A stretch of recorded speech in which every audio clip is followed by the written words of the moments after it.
Assalamualaikum warahmatullahi wabarakatuh.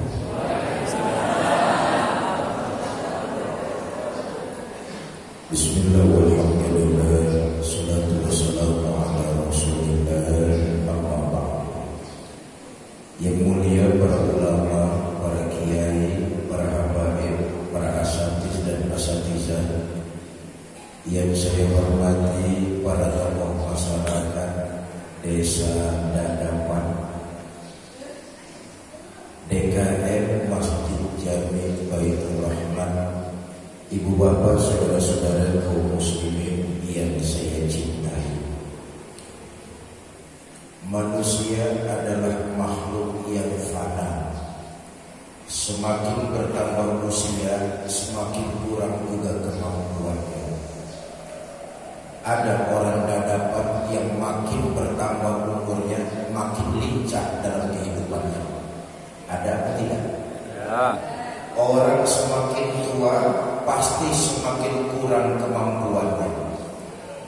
Allah sudah menjelaskan dalam Quran, wa man nu'ammirhu nunakkishu. Kalau umur ditambah, nikmat dipreteli, nikmat dicabut satu persatu. Lihat saja, umur makin bertambah, kulit keriput, betul? Pandangan mata sudah lamur, kulit berubah jadi kendur, gigi satu-satu pamit pada mundur. Itu artinya sudah dekat dengan umur. Manusia makhluk yang fana, semakin bertambah usia, semakin kurang kemampuannya. Tetapi yang pasti Allah menciptakan manusia sesuai dengan ukuran dan ada batasannya. Sama seperti benda, batasannya ada pada bobotnya. Jarak, batasannya ada pada jauhnya. Kerja, batasannya ada pada pensiun. Dan hidup kita manusia, batasan akhirnya adalah kematian. Saudara, mati bukan selesai persoalan. Justru kematian babak baru dimulainya hidup yang abadi selama-lamanya.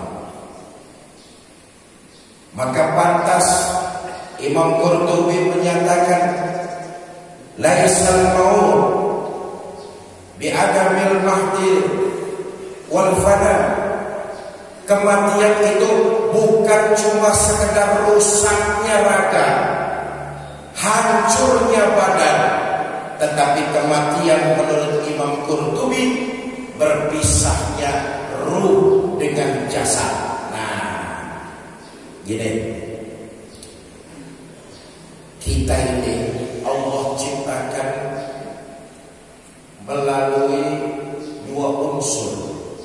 Yang ada di dalam diri kita manusia terdapat dua unsur. Pertama, unsur jasmani. Yang kedua, unsur rohani. Unsur jasmani ini berasal dari tanah. Saripati yang kita makan itu asalnya dari tanah. Jasad kita ini asalnya dari tanah. Maka dia akan kembali kepada tanah. Rohani, pusat kesadaran kita, sumbernya dari Allah, maka akan kembali kepada Allah. Dia sifatnya kekal. Gampangnya begini, kita dihormati orang, kita disanjung orang, kita dipuja orang, karena di dalam jasad kita ada ruhnya. Itulah yang menyebabkan kita disanjung, dipuja, dan dihormati orang. Tapi kalau jasad kita sudah gak ada ruhnya, maka orang cepat sekali mencampakkan kita, dibawalah kita ke kuburan. Saudara yang pagi ini datang ke Masjid Baitur Rahman, bisa duduk berhimpitan dengan teman di sebelah saudara, itu karena ada ruhnya. Coba bayangkan yang duduk di sebelah saudara itu ruhnya nggak ada. Kira-kira saudara mau apa enggak? Hah?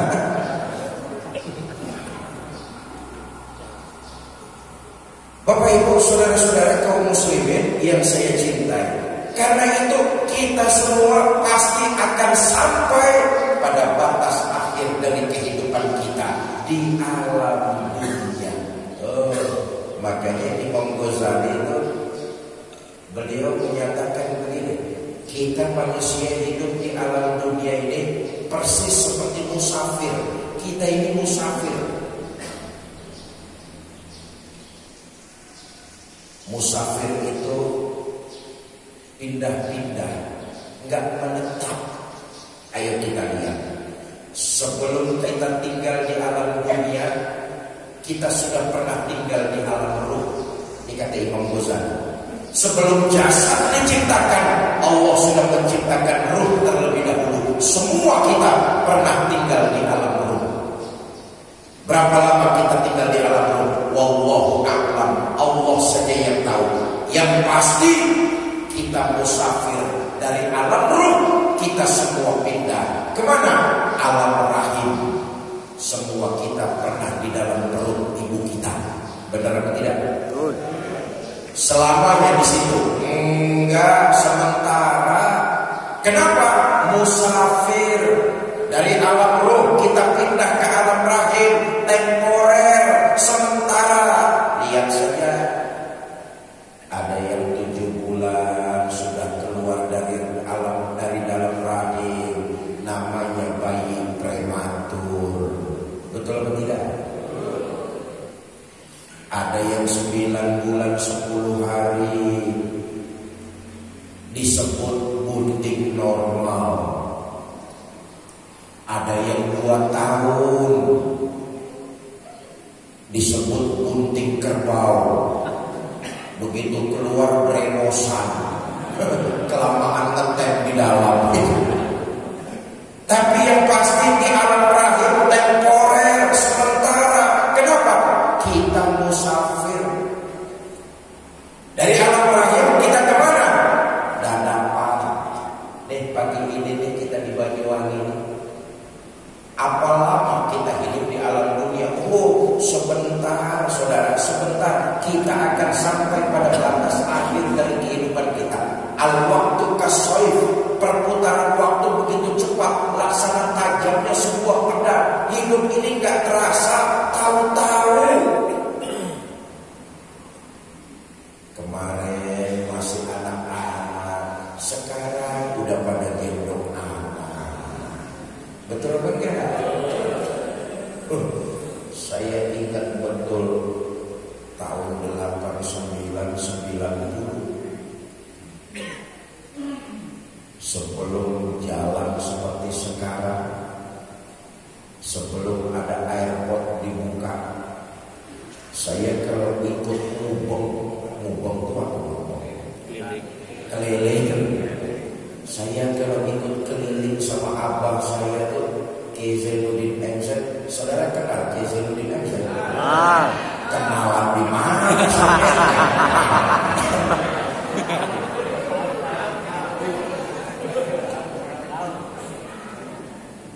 Saya tuh ingat betul kalau ke Banyuwangi itu dari Surabaya 6-7 jam pakai pakuan karena airport belum ada. Tahun itu saya mondok di Teguil, Jombang. Abah saya kalau mau ke Banyuwangi, muter di Jawa Timur, terutama ke Banyuwangi, ngajak saya biar di mobil saya bisa nyikitin. Karena memang perjalanan tahun 89-90 di sini luar biasa. Aksesnya masih sangat terbatas, belum ada tol, belum ada airport. Alhamdulillah sekarang Banyuwangi sudah maju besar. Bapak Ibu saudara-saudara, di alam dunia nih hidup sementara, perputaran waktunya begitu cepat, nggak terasa, tahu-tahu. Apakah kita menetap di alam dunia? Enggak, akan sampai batas akhir dari kehidupan kita. Cuma sebentar kita di alam dunia, umur kita pendek. Bahkan nyuwun Nabi itu sudah mengingatkan nanti di akhir zaman umur umatku itu angkanya gak jauh-jauh dari angka 60 sampai 70 tahun. Nabi sudah mengingatkan, Pak, itu kok orang dulu umurnya panjang-panjang. Ya, kalau kita mau belajar sejarah, orang-orang terdahulu itu memang umurnya panjang-panjang. Nabi Adam umurnya 1000 tahun, anak keturunannya ya ribuan tahun umurnya.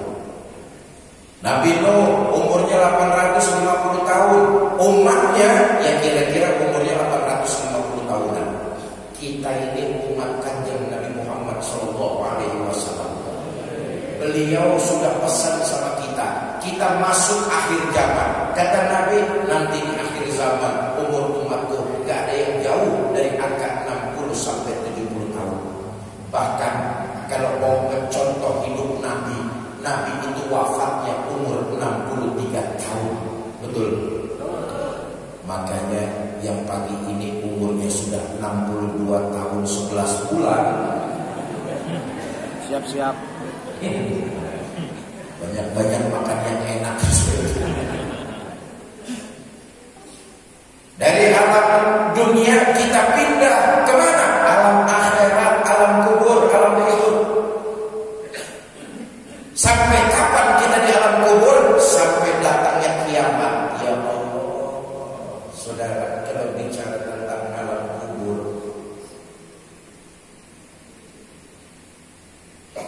ngeri, takut. Bahasa Jermannya wedi. Apa wedi?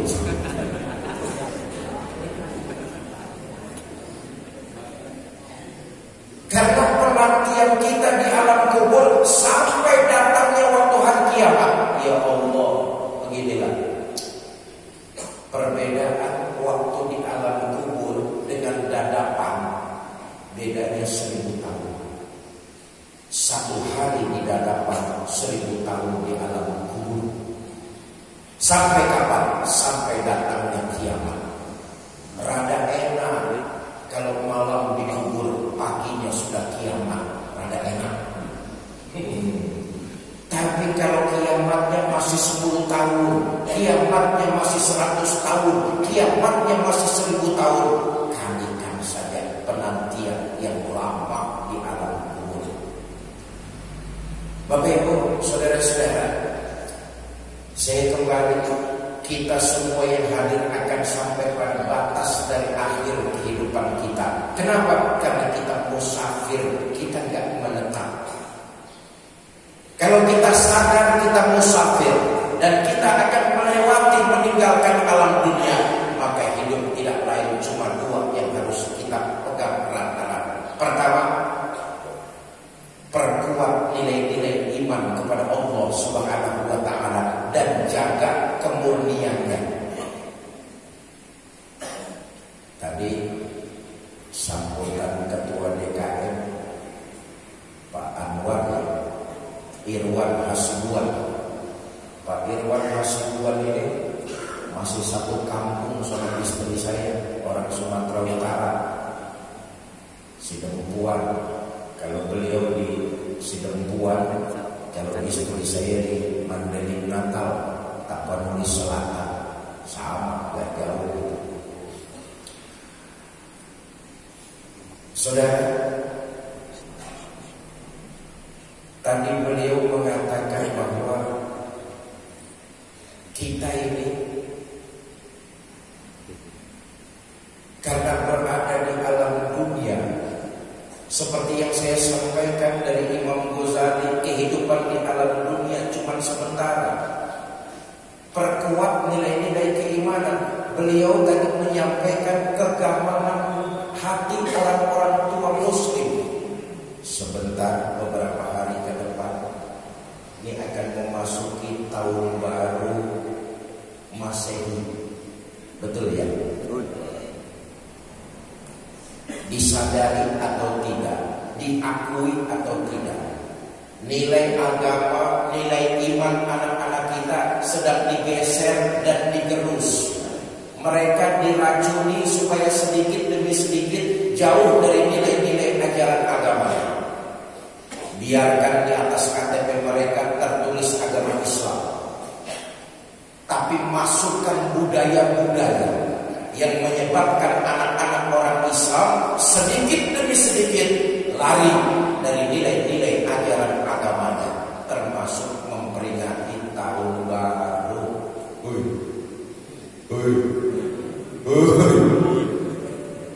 Nah, beginilah kita umat Islam, tahun baru kita adalah Hijriah. Ini perlu saya garis bawahi, tahun baru kita umat Islam adalah tahun baru Hijriah. Memang maaf ya, kita ini lebih hafal bulan-bulan Masehi ketimbang bulan-bulan Hijriah.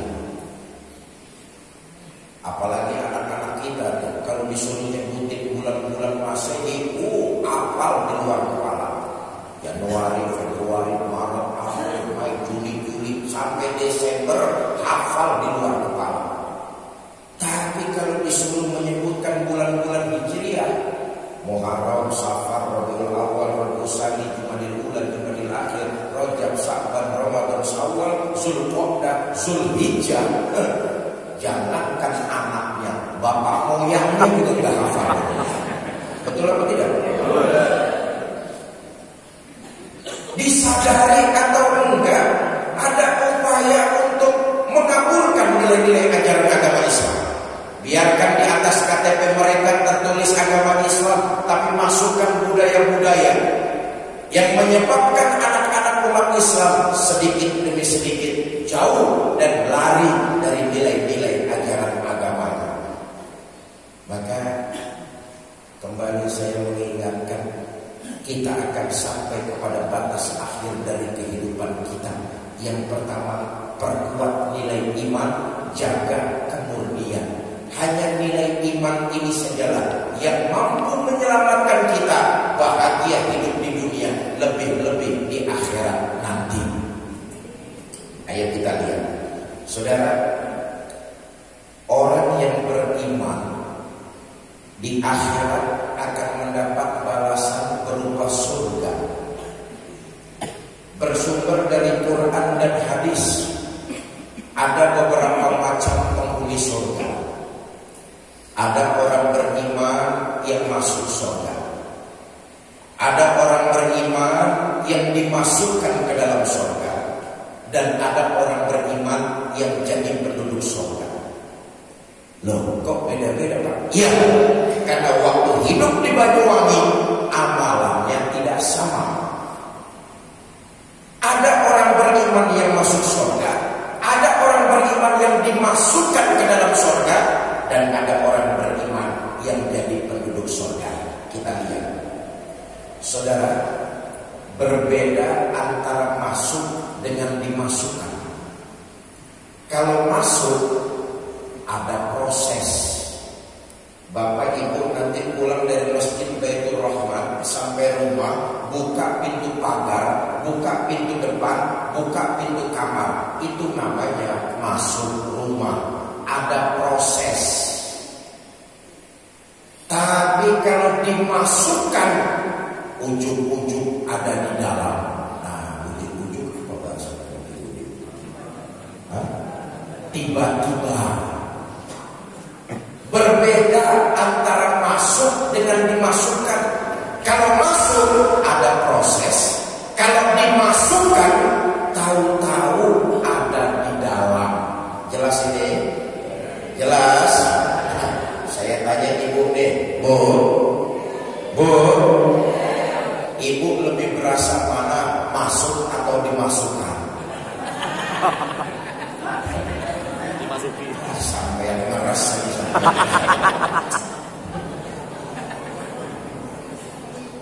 Ayo sekarang kita lihat. Pertama, ada orang beriman yang masuk surga.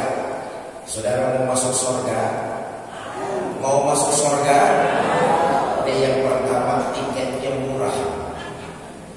Kata Kanjeng Nabi begini, Ma min abdin qala la ilaha illallah summa mata ala zalik illa dakhala jannah. Siapa orang yang mengucap dua kalimat syahadat, meyakini kebenarannya, hidup di Banyuwangi, nggak pernah menyekutukan Allah sampai mati, maka orang beriman macam ini dia berhak masuk surga. Sahabat protes, ya Rasul, walaupun orang itu berjudi, iya. Walaupun berzina, walaupun mabok-mabokan, iya. Walaupun dia berjudi, berzina, mabok-mabokan, mengucap 2 kalimat syahadat, meyakini kebenarannya, hidup gak pernah menyekutukan Allah sampai mati. Orang beriman kayak begini, begitu dia mati, dia berhak masuk surga. Itu perkara masuk. Kalau pertanyaannya diteruskan, masuknya kapan Pak? Sampai sini paham ya? Masuk itu ada proses. Kita ini ahli sunnah wal jamaah meyakini di akhirat itu tempat cuma ada 2. Kita nggak meyakini di akhirat itu musab-sab bainahuma. Ahli sunnah wal jamaah meyakini akhirat tempat cuma ada 2. Ada surga, ada neraka. Mau ke surga tapi mampir dulu, ya terusin aja sendiri lah. Bahkan dalam satu riwayat diceritakan nanti itu setelah penghuni neraka dimasukkan ke dalam neraka, Allah memanggil malaikat Malik. Malik, kaget. Ya pidato kalau belum sarapan ya uri-uri.